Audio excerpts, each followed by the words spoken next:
Hello, beautiful soul family. Britt Cannon here, host of the Walk On podcast, the podcast where I try to demystify spirituality, personal growth and healing, and whatever else I feel like talking about. This week's episode of the Walk On podcast is called On the Spectrum, and it's about my journey as a self-diagnosed autistic person through life, through leaving a toxic family who very much abused me, or let's put it this way, everything that I was abused for, like every justification for abusing me was a result of my neurodivergence. And this isn't just my experience with my toxic family or my family of origin. This is also my experience all the way through life, through even adult friendships and relationships. And while I have carried a lot of resentment and definitely feel justified in having left behind the people that I have, I also understand that a lack of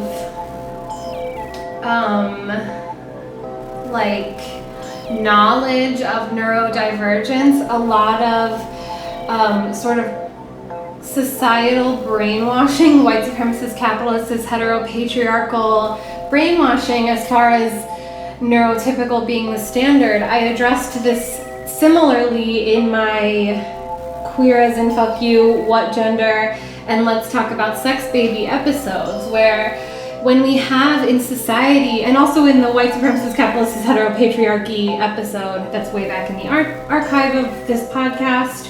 If you would like to listen to my full hour-long weekly podcast episodes that are audio only, you can click the link down below, go to my website, click the podcast tab, and there it will be. It's on Spotify, Apple Podcasts, Anchor, it's everywhere. But when we're told that there's a standard way of being, that there's like a normal, an ideal, and that anything that falls outside of that ideal is wrong or less than, it creates an environment where there's only really room for one kind of person, whether that's a cis straight white man or a cis straight white woman or people with a lot of money or only neurotypical people. We just create these microcosms that are filled with judgment and ostracization and a lack of encouragement and really just like a lack of possibility for people to thrive and be themselves and succeed in whatever way feels like success to them.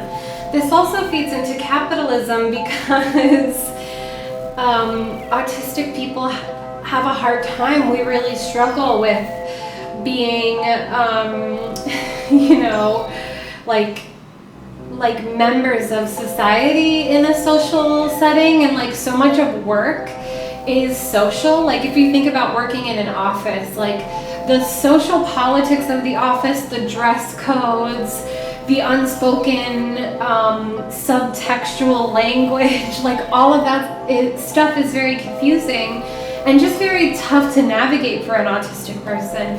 If you also think about our hypersensitivities to light and sound and smells and like sensory input, and the insistence on us prioritizing neurotypical comfort by suppressing our stims, which is self-regulatory, like stimulating behavior. It's like flapping or jumping or making noise. For me, it's like singing, dancing, fidgeting, talking to myself, or being completely silent. I like to be kind of like shoved into small, quiet spaces. I just retreat within myself. And these things have often been perceived as rude, as antisocial, as like, I don't know, a million things that people interpret or project malicious intent on, when it's really just me coping with my environment. And this is very common for a lot of autistic people. You know, even people who can work, like I can do any job. I can show up to a job you show me how to do it once and I'll never mess up. Like, I will literally do it perfectly. But what I can't handle is judgment and gossip and people just watching your every move and waiting for you to fuck up or do something weird so that they can belittle, berate, dehumanize, exploit you without any kind of like moral or ethical like qualms about it. People are just very low empathy. I think that's what comes with being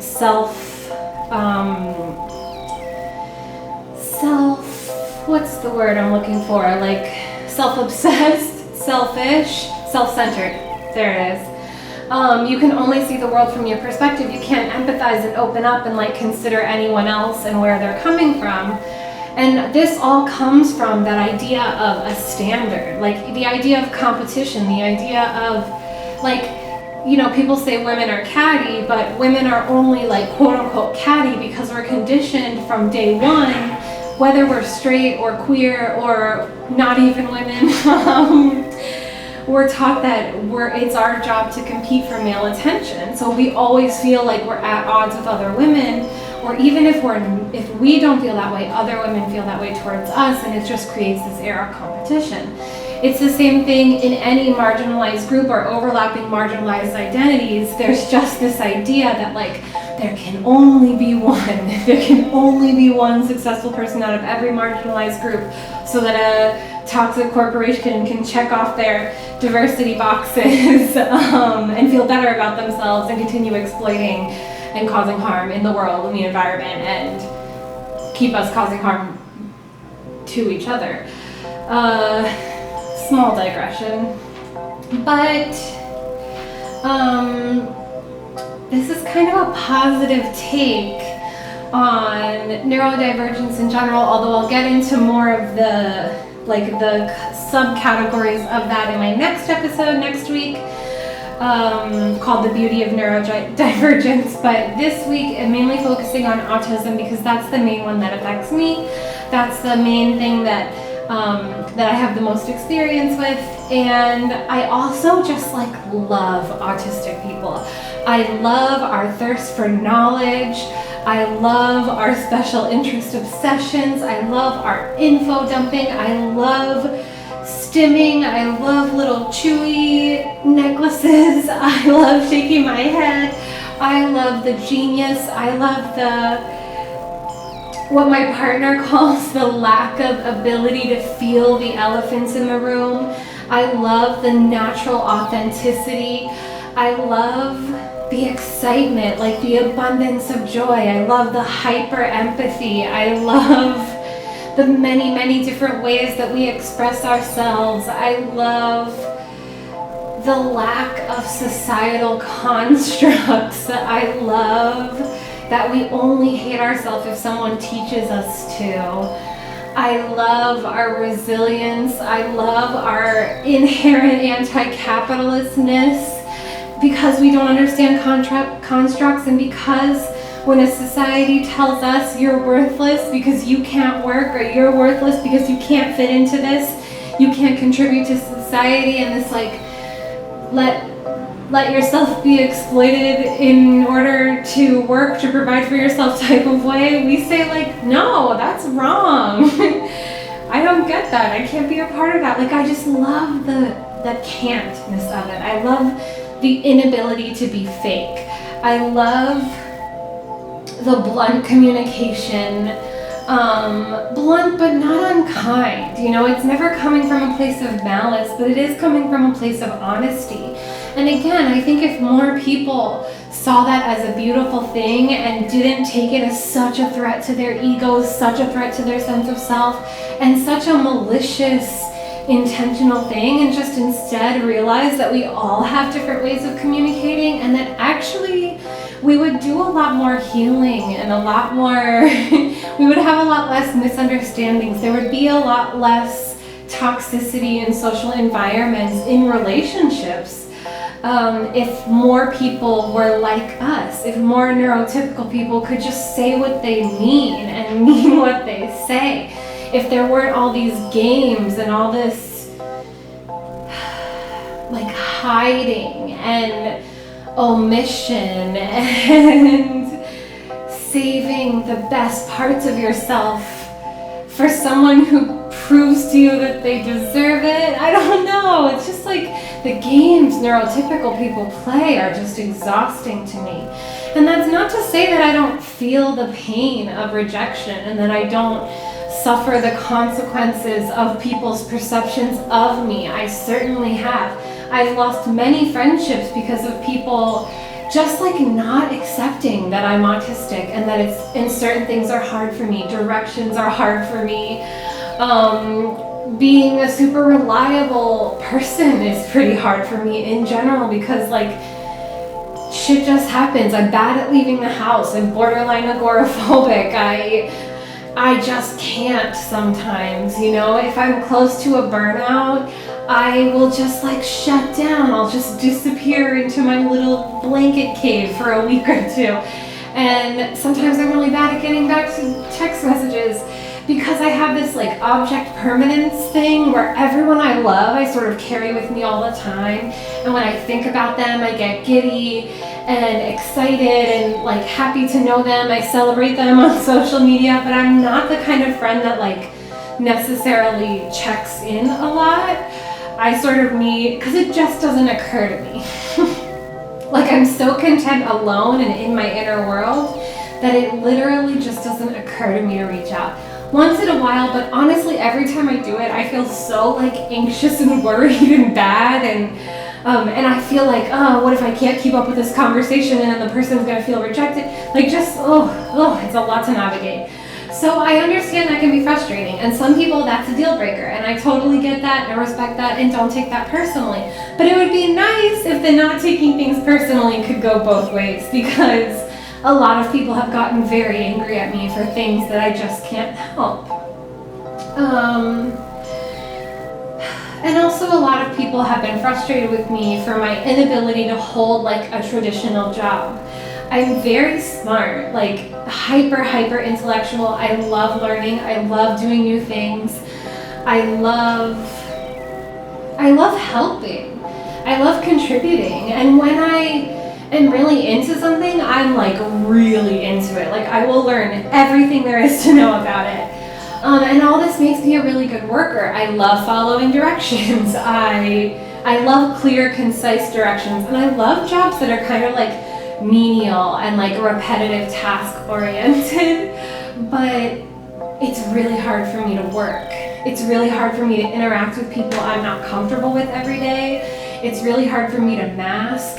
It's really hard for me to constantly be filtering the stuff that's in my brain before it comes out of my mouth, just trying to stay away from weird land, or like you're not supposed to say that land, or don't point things out, or just, it's really hard for me to navigate neurotypical people's hypersensitivity, which I don't like the idea of hypersensitivity, because it's been said to me like, you're too sensitive. If what I say hurts your feelings, then it's your problem.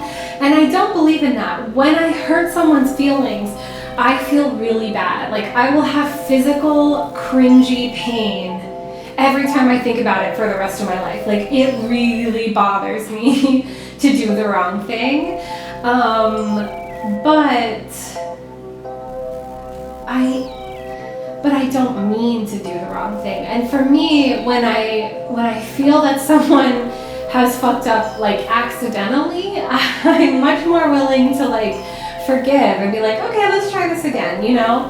It's when people are malicious towards me, when they won't take an apology or they won't open their minds to understand that just because I'm smart, just because I'm good at music, just because I'm really articulate in a format like this doesn't mean that I like necessarily have my shit together. And that's just, there's like an unwillingness in neurotypical people I've come across to open their minds. And I always say, and this isn't just like my thought or my philosophy, this is like disability activists in general with specificity to autism activists, which is just like, I can't change. I can learn, I can grow, I can self-reflect. If I've done harm, I can address it within myself, sit in the discomfort of knowing I messed up, and try really hard not to do it again. But as far as my autistic traits, I can't change those. If I could, I would have changed them in childhood when I was getting physically beat for them and verbally abused. But I can't. I've tried repressing them, I've tried masking them, I've tried pretending they aren't there, I've tried beating myself up for them, and they just don't go away. And through all those journeys of hating myself for being different, I eventually stumbled into self-love and radical self-acceptance and self-compassion, and also just an appreciation for the ways that I'm different, an appreciation for my complete and total uniqueness, and an appreciation for this alien way that I have of being social. It's not that I'm a bad socializer or only an introvert. It's just that when I'm in a group of people, I always feel slightly on the outside, and I tend to be more of an observer than a participant. And this is kind of fun, especially that it used to feel really lonely, but as I've gotten older and stepped more into my artistic identity and way of life, that observation is what helps me create art out of people, or be inspired by people. And it reminds me of Mark from Rent. I don't know if anybody out there likes Rent, but this objective observer, always the camera attached, always the gaze outward, witnessing everyone else's beauty and documenting it. And yeah, where it used to feel sad and lonely, it now feels like that's my place. I found my place. And again, this sometimes stops a kind of intimacy from forming, but I have learned through my many rodeos at social rejection that this keeps me safe. If I'm not dealing with anybody who's a super needy friend who needs to be in my face all the time, I don't get as burnt out. If I don't have lots and lots of friends who expect me to have face-to-face time with them, or phone calls with them, or long text message conversations, I don't hurt anyone's feelings. And I can just save my energy for myself and for the few people that I keep around me, who are mostly, by the way, neurodivergent as well, who really get me and understand me and nurture me and never get mad at me. Never get mad at me for being me. They'll call me on it if I fuck up, which we all need. We don't sweep things under the rug. But as far as my autistic qualities, they love those things about me because they love me. And so as you move through the world, I think I got lost on a tangent for a second, but it's impossible for autistic people to change our autisticness. But neurotypical people have more spoons, more energy, more of a threshold for learning and opening, or that's not the way I want to put it. They have to exert less energy to just exist in this world. And so they should be the ones who carry the burden of accommodating others. Autistic people have very little spoons moving through this world, and we're expected to constantly accommodate neurotypical people. And I feel like it should be the other way around. Accommodate us for a change. Consider us. Consider maybe that our minds work differently than yours, the way that we've been doing for a very, very long time. And I bet the world will be kinder. I bet the world will be gentler. And I bet we'll all get along a lot better. And your autistic friends won't be so burnt out all the time that we can't live joyfully, freely, and self-confidently, the way that neurotypical people so often get to. So if that sounds like something you'd be into, click the link down below. It'll take you to the podcast episode. It's about an hour long. I'd appreciate likes, shares, comments, subscribe to the channel if you're so inclined. There's music, there's poetry, there's stuff like this, there's pep talks. And thank you so much for being here with me and listening to me ramble on once again. I hope you have a beautiful week. Thank you.